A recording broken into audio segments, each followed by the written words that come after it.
आपणच चिडून बोलायचं. एक इव्हेंट आपण पण क्रिएट करत असतो. मान्य राग येतो, ओके. मनाविरोधात झालं की चीड येते. सगळं मान्य आहे. मग पॅरेंटिंग शिकतोय तर अँगर इश्यू नाहीच पाहिजे कोणालाच आता. अँगर मॅनेजमेंट शिकले म्हणायचं. काय म्हणायचं? कोणी म्हणेल, "अगं तू खूप शांत झाली. तुला राग येत नाही." नाही, मला राग येतो. मी अँगर मॅनेजमेंट शिकले. तुम्ही स्टँडर्ड वर्ड वापरा. पॅरेंटिंग केली म्हणजे एवढंच नाही केले म्हणायचं. हो, आम्ही पॅरेंटिंग केली ना त्याच्यामध्ये हा एक टॉपिक होता अँगर इश्यू किंवा अँगर मॅनेजमेंट. काय टॉपिक शिकले म्हणायचं? आमच्या मॅडमनी सांगितलं किंवा व्हॉटएव्हर तुम्हाला जसं सांगायचं तसं, की राग येणारच आहे. राग कुठे जाणार नाहीये. राग आल्यानंतर ज्या व्यक्तीवर राग आलाय तिच्यापासून दूर जायचं. या रूममधून त्या रूममध्ये, त्या रूममधून बाथरूममध्ये. हे मी सांगितलेलं आहे तुम्हाला. ओके. बाथरूममध्ये सगळ्यात एकदम शांत राग होते, हो की नाही? लता, बडबड मी पाणी पायावर करते घेऊन तसं. यायचं. हं? तू करते का आशू? मी व्हेरी गुड. करते. हो. येस. खूप चांगलं आहे. म्हणजे ना आपल्यालाही त्रास नको, त्या व्यक्तीलाही माइंड त्रास फ्रेश नको. राहतं. फ्रेश राहतं ना माइंड. येस. राग येस, एक्सप्रेस येस. केला नाही. बरेच जण म्हणतात, "मग राग एक्सप्रेस नाही केला तर दडपण येईल मला, हार्ट अटॅक येईल." काही होत नाही. उलटं हार्ट अटॅक येणार नाही तुम्ही अँगरच एक्सप्रेस नाही केला तर. राग आलाय ना, ते तुम्ही शांत करण्याचा प्रयत्न करताय का वाढवण्याचा प्रयत्न करताय? मला सांगा, तुम्ही जर बाथरूममध्ये जाताय, तर तुम्ही मध्ये जाऊन कोणीच समोर नाही, काहीच नाही, तर तुम्ही शांत होण्याचा प्रयत्न कराल ना, ह्याला अँगर मॅनेजमेंट म्हणतात. बाथरूममध्ये जाऊन मोठे-मोठे श्वास घ्या. श्वास घ्या मोठ्या-मोठ्यात आणि शांत करा स्वतःला. राग सगळ्यांना येतो. आदळ-आपट करायची नाही आणि एक्सप्रेस तर कोणावरच करायचा नाही. बरेच जण मला विचारतात मग, राग जर एक्सप्रेस नाही केला आणि मनातच ठेवला, तर मग ते दडपण येईल ना दडपण. दडपण काय असते काय माहिती? दडपण काही दडपण येत नाहीये. ते मॅनेजमेंट आहे. उलटं तुम्ही एक शब्द वाक्य बोललात जोरात आणि दुसरा पण शब्द वाक्य जोरातच बोललात. तिसरा पण शब्द वाक्य दुसरं जोरातच बोललाय. सगळं जोरातच बोलायलात म्हणजे इथे तुमचा बीपी हाय होते. एक वाक्य जोरात बोलून तुम्ही किंवा समोरच्यानी जरी जोरात बोललं, तर तुम्ही तिथून निघून गेलात. मला माहिती आहे अँगर कंट्रोल करणं एवढं काहीच म्हणजे बऱ्याच जणांना अँगर कंट्रोलच होत नाही. त्यांना खूप मोठे-मोठे टास्क करावे लागतात. ओके. पण ते तुम्ही छोट्या-छोट्या टास्कमध्येच बऱ्याच जणांनी अँगर कंट्रोल केलेलं आहे. अँगर मॅनेजमेंट शिकलाय तुम्ही. ओके. अँगर मॅनेज केलं, की कुठल्याच गोष्टीचा इफेक्ट होत नाही आपल्यावर. कोणी कितीही त्रास देऊ, आपण म्हणायचं, "मुझे कोई नहीं हिला सकता यहाँ से. ये मेरा दिमाग कोई हिला नहीं सकता." कोणाच्याच माई काय म्हणतात ते डायलॉग आहेत ना, "किसी माई के लाल में इतनी हिम्मत नहीं कि जो मुझे यहाँ से हिला सके." हे स्वतःला बोलायचं आरशामध्ये. म्हणजे त्याला समोरच्याला वाटते तुम्हाला राग यावा ना, नाही. समोरच्याला वाटते तुम्हाला इरिटेट व्हावं, नाही.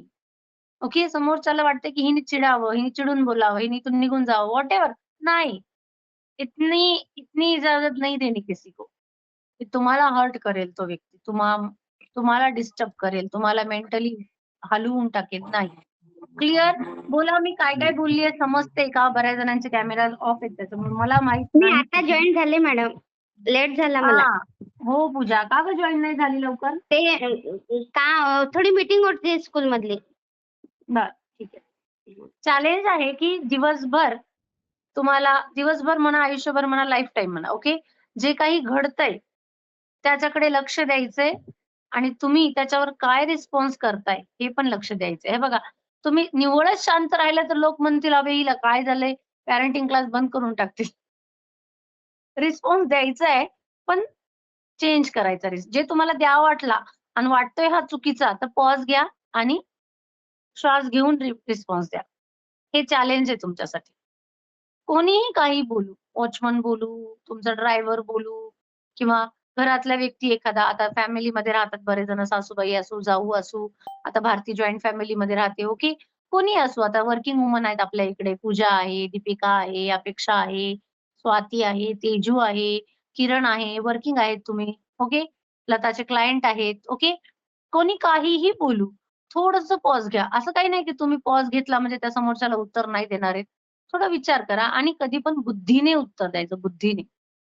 रागामध्ये कधीच बोलायचं नाही कोणाला. म्हणतात ना, रागामध्ये, प्रेमामध्ये कुठलेही शब्द, वचनं द्यायचे नाहीत. हं? सो तेच करा. फॉलो करा सगळ्यांनी, की कोणालाही काहीही रागामध्ये बोलू नका. राग आला तरी शांत बसा. जो हे करू शकेल, नीट लक्ष द्या हे वाक्य. जो इव्हेंट, रिस्पॉन्स आणि आउटकम जिंकला, तो लाईफ खूप छान हँडल करायला शिकला. भाजीवाला काहीही बोलू, गाडेवाला काहीही बोलू, शेजारून जाणारा बाईकवाला म्हणाल, "कसं चालू आहे हो तुम्ही ताई?" No response. "हो बाळा, तुला वाटलं तू म्हणलास ठीक आहे, ती तुझी इव्हेंट आहे, पण मला ह्याच्यावर रिस्पॉन्स द्यायचा नाही." स्वतःला बोलून काढा. म्हणजे तुम्हाला बोला स्वतःला. तो त्यांनी क्रिएट केलेला इव्हेंट आहे. त्यांनी घटना निर्माण केली, पण त्या घटनेवर मला रिस्पॉन्स द्यायचा नाहीये. संपला विषय. क्लिअर? त्या घटनेला अजून जास्त घटना मोठी करायची का? नाही. असं पण नाही की निव्वळ तुम्हाला तुमच्यासोबत अन्याय होतोय आणि तुम्ही बोलत नाहीयेत. असं पण नाही करायचं. त्या पॉइंटला तुम्ही पण बोलायचंय. ओके? फक्त काम माइंड, सॉफ्ट वर्ड्स आणि लो टोन. हे 3 गोष्टी लक्षात ठेवा. काम माइंड, राइट डाउन. काम माइंड, सॉफ्ट टोन. ओके? काम mind, soft tone and low speech. म्हणजे जो स्पीचचा लेव्हल आहे ना, तो समोरचा किती हाय स्पीचमध्ये बोलू, किती जोरात ओरडून बोलू. तुम्ही लो स्पीचमध्ये बोला. ओके? हे सगळं काही जेव्हा तुम्ही करून बघाल ना, तेव्हाच तुम्हाला कळेल, की नेमकं काय भेटले आपल्याला. ॲक्टिव्हिटी समजली, टॉपिक समजला, चॅलेंज समजलं. लाईफ टाईमसाठी चॅलेंजेस आहेत हे. 1 दिवसासाठी नाही. जो करेल तो जिंकला. क्लिअर? मी विचारणार उद्या केलं का? तुम्ही हो, हो केलं म्हणाल. पण परवा परत तसंच कराल तर काही उपयोग नाही. 1 दिवसासाठी चॅलेंज घ्यायचं नाही कोणीच. माइंडफुलनेस डे 28 दिवस चालणार आहे ना, तर 28 चॅलेंजेस आहेत तुम्हाला. हा दुसरा चॅलेंज आहे. पहिला चॅलेंज काय होता, की आयुष्यात जगताना जागरूक राहून जगा. जी ॲक्टिव्हिटी करताय तिला मन लावून करा. ठीक आहे? आणि आजचं आहे, की जगताना कोणी कितीही कसंही वागू, तुम्हाला चांगलं और काम माइंडनी किंवा विचार करून बोलायचंय किंवा नाही बोलायचंय. क्लिअर? आजचा होता event, response and outcome. Experience. Heading काय होतं आज टॉपिकचं? एक्सपिरियन्स. तो घ्या एक्सपिरियन्स आणि उद्या सांगा एखादी इन्सिडेंट, की तो माणूस मला असं बोलला किंवा ती बाई मला अशी बोलली आणि मी तिला असा रिस्पॉन्स दिला आणि मला हा अनुभव आला. प्रत्येकाने एक एक्सपिरियन्स शेअर करायचा आहे. त्यासाठी तुम्हाला जागरूक राहून एक्सपिरियन्स करायचा है। माइंडफुलनेस, जागरूकता ही लाइफ टाइम ठेवायची आहे। क्लियर? चलो तो यहाँ पे हम रुकेंगे क्योंकि मुझे जाना है स्कूल, बच्चों को लाने के लिए। चॅलेंज लिहून हेडिंग देणार काय होतात ना सांगितलं मॅडम? परत एकदा सांगा. हेडिंग काय सांगितलं? चॅलेंज हो सांगते. एक्सपिरियन्स आहे हेडिंग एक्सपिरियन्स आहे आणि चॅलेंज हेच आहे मॅनेज युअर रिस्पॉन्स. लिखो, मॅनेज युअर रिस्पॉन्स. लोक काय बोलतोय ह्याच्यावर तुमचा रिस्पॉन्स तुम्ही मॅनेज करा. समोरच्याला नका ठरवू देऊ की त्यांच्या कुठल्या वाक्याला तुमचं काय वाक्य येईल. बरेच जण भाकीत करतात आणि तुम्ही तसंच वागतात. बरेच जण म्हणतात की बघा आता हिने अशी वागते की तुम्ही तसंच वागता आणि तो म्हणतो हो हो तुझ्याच इशाऱ्यावर चालते तिने. ठीक आहे, बिलकुल असं होऊ द्यायचं नाही बिलकुल. ठीक आहे, मॅनेज युअर रिस्पॉन्स.